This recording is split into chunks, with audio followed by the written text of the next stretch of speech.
Oke, baik kita lanjutkan ya materi untuk matematika diskrit. Eee, Pada pertemuan kali ini, materinya tentang pohon atau tree. Nah, apa yang dimaksud pohon atau tree dalam kaitannya, pada mata kuliah matematika diskrit ini atau dalam ilmu matematika?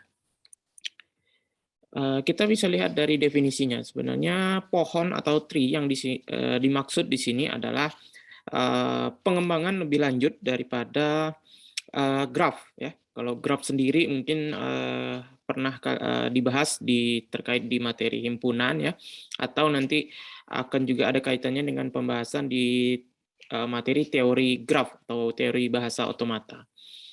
Nah, jadi graf sendiri seperti yang sudah pernah dibahas atau, bisa kalian cari, pengertian daripada graf itu sendiri, di mana graf itu merupakan arah, penunjuk arah yang terdiri dari titik dan garis. Nah, karena arah sifatnya garisnya bisa menunjukkan arah atau tujuan daripada panah atau simbol, panah ya, daripada arah ya, maksudnya di situ.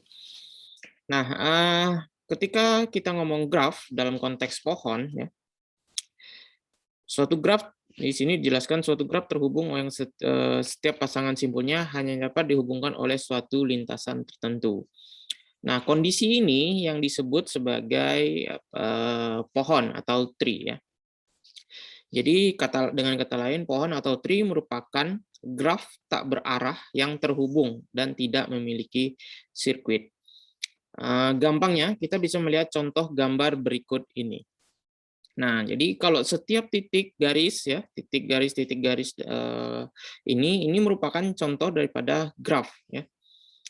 A ke B, B ke A itu adalah sebuah garis, ada titik. Nah, itu yang dinamakan sebagai sebuah kesatuan disebut graf. Nah, ada 3 macam gambar ya di sini, ada G1, G2, G3, dan G4. Di sini diminta menentukan mana yang termasuk pohon, graf yang termasuk pohon, mana yang bukan. Jika dilihat dari pengertian yang tadi, yang namanya pohon itu tidak memiliki sirkuit ya, sehingga bisa dilihat ya, dan semua titiknya terhubung istilahnya. Oke, kita lihat semua ya. Gambar yang pertama ini jelas A ke B, C ke D, E ke F, semua titiknya terhubung. Dari A sampai ke F itu bisa terhubung. Cara mengeceknya, ya kalian bisa bayangkan titik A mau ke titik F bisa lewat jalur yang mana. Oke, kemudian yang gambar kedua ini juga termasuk ya, graf ya, semua titiknya terhubung ya. Sedangkan gambar yang ketiga ini tidak termasuk graf. Karena apa? Tadi dia tidak memenuhi aturan tidak memiliki sirkuit itu. Di sini terdapat sirkuit, yang mana sirkuitnya itu adalah titik A, D, dan F.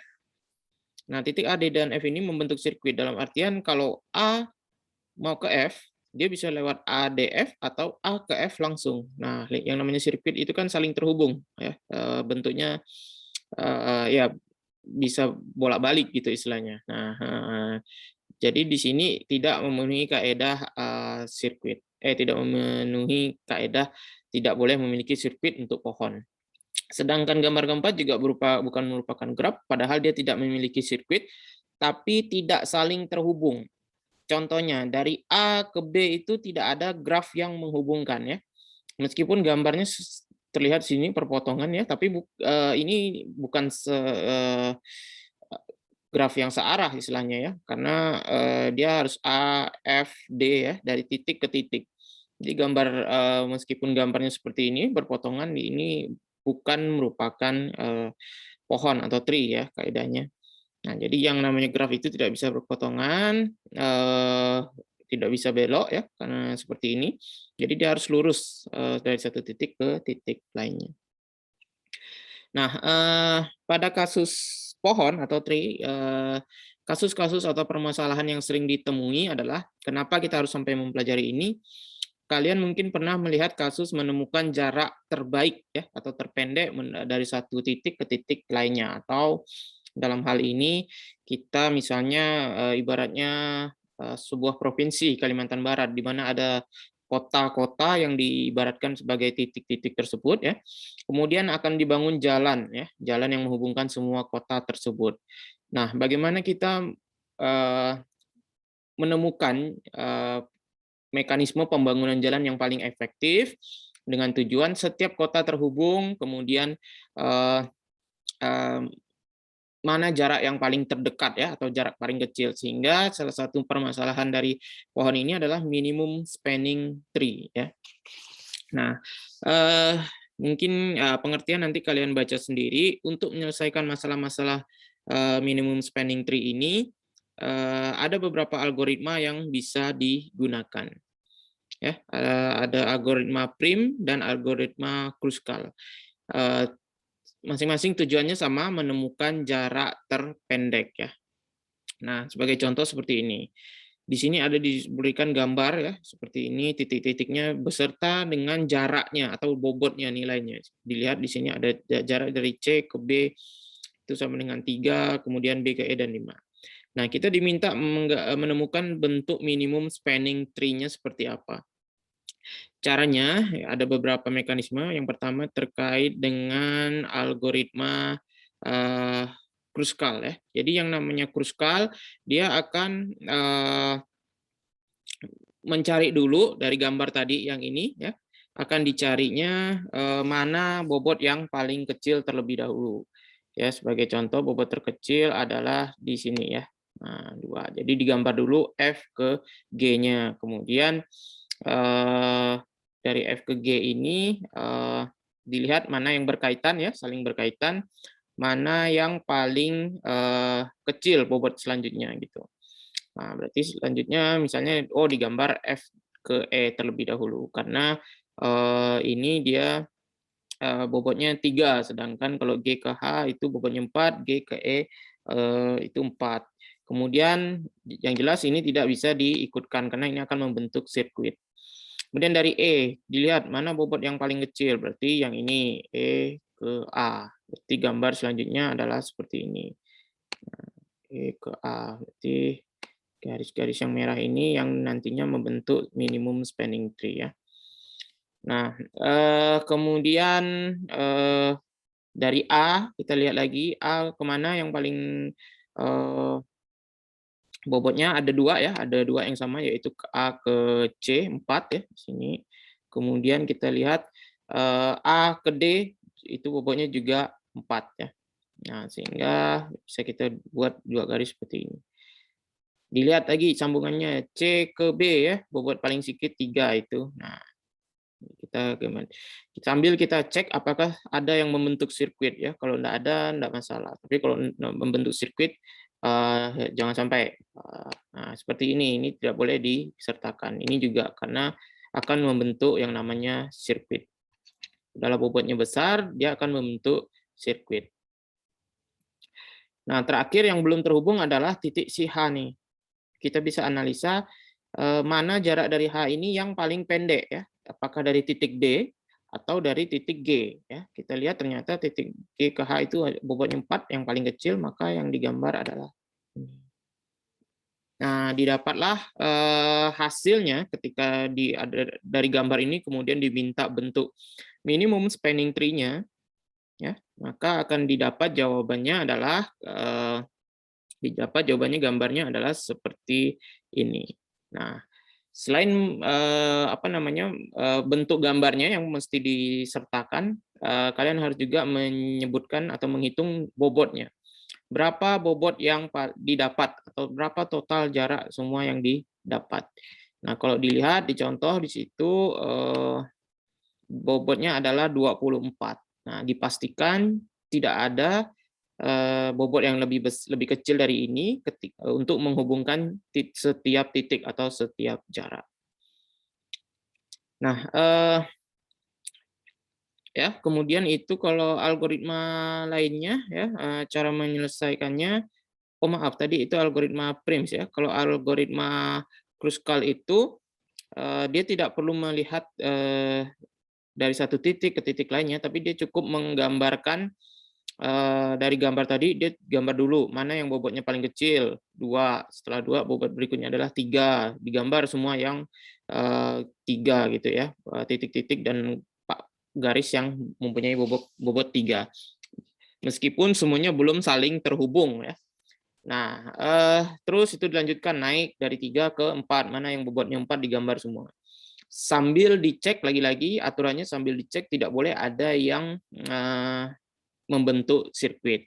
Nah, itu cara menyelesaikan minimum spanning tree dengan Kruskal ya. Perbedaannya dengan algoritma Prims tadi, kalau Prims itu gambarnya harus memulai dari yang titik-titik yang saling berkaitan. Sedangkan kalau Kruskal bebas. Yang penting dia menggambarkan si garis-garis ini yang punya bobot dari yang kecil kemudian ke yang terbesar diurutkan. Kalau sudah memang semua titiknya terhubung, berarti tidak perlu dilanjutkan. Kalau sudah terhubung, maka selesai semua tujuannya ya. Nah, itu cara menyelesaikan kasus minimum spanning tree. Kemudian ada bentuk lain ya, ada yang namanya pohon berakar di sini. Nah, seperti kalian tahu, dalam struktur pohon sendiri itu ada yang namanya akar, daun, cabang, dan sebagainya. Nah, untuk pohon berakar ini, yang mungkin akan ditanyakan dalam kasus-kasus tertentu adalah diketahui seperti ini, kemudian akan ditanya mana titik yang merupakan atau simpul yang merupakan orang tua, parent, kemudian child, ya, anaknya yang seperti apa. Nah, itu bisa kalian lihat yang namanya anak itu dibilangnya di sini titik B, C, dan D. B, C, dan D adalah anak-anak dari simpul A. Nah, kemudian bisa dilanjutkan lagi ya, misalnya E dan F merupakan child atau anak dari orang tuanya apa? B, dan seterusnya. Nah, jadi kadang dia bisa berperan sebagai orang tua, bisa berperan sebagai child. Kemudian ada yang namanya lintasan atau pet ya. Nah, yang namanya lintasan atau pet itu misalnya seperti ini, lintasan dari A ke H, maka yang ditulis adalah A ke B ke E dan kemudian ke H. Panjang lintasannya itu panjang garisnya ya, berapa kali garisnya kayak gini kan 1, 2, dan 3 ya. Nah, panjang garisnya ini 1, kemudian 2, kemudian 3 ya, seperti itu. Oke, lanjut. Istilah lainnya ya, dalam ini ada yang namanya subtree. Jadi subtree itu adalah cabang selain pucuk ya. Nah, jadi yang namanya ini subtree ini ya. Nah, ini misalnya subtree daripada B, subtree daripada C tidak punya subtree ya, D segala macam. Yang mempunyai cabang paling banyak. Kemudian ada derajat ya, simpul yang berderajat 0 artinya dia sifatnya dia di ujung, tidak punya cabang lagi, sehingga dibilang simpul derajat 0 ada C, F, H, I, dan L, dan M. Ya. Yang di ujung-ujung itu yang disebut sebagai simpul derajat 0. Nah, kemudian simpul yang berderajat 3 itu yang punya cabang sampai dengan 3 lintasan atau 3 pet. Oke, kemudian ada yang daun. Daun ini adalah bentuk yang paling pucuk ya istilahnya dari sebuah pohon. Kalau bisa dilihat yang namanya daun itu disebut titik simpulnya adalah H, I, J, F, C ya, L, dan M. Selama dia masih punya cabang itu bukan daun. Oke, kemudian ada simpul dalam ya. Simpul dalam atau internal node itu titik-titik yang mempunyai percabangan ya. Nah, D dan G meskipun cuma satu cabang ya, tetap disebut sebagai simpul. Nah, yang terakhir yaitu ada tinggi, height ya. Kalau di sini dilihat dalam bentuk level, di sini ada bisa dibilang ada 4 level ya.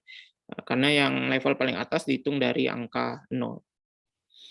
Oke, jadi itu ada 2 poin penting terkait bahasan tentang tree atau pohon ya, tentang minimum spanning tree dan pohon berakar. Nanti kalian pahami lebih lanjut untuk pohon berakar terkait istilah, sedangkan minimum spanning tree terkait menemukan jarak-jarak terpendek ya dengan algoritma tertentu. Demikian materinya. Terima kasih.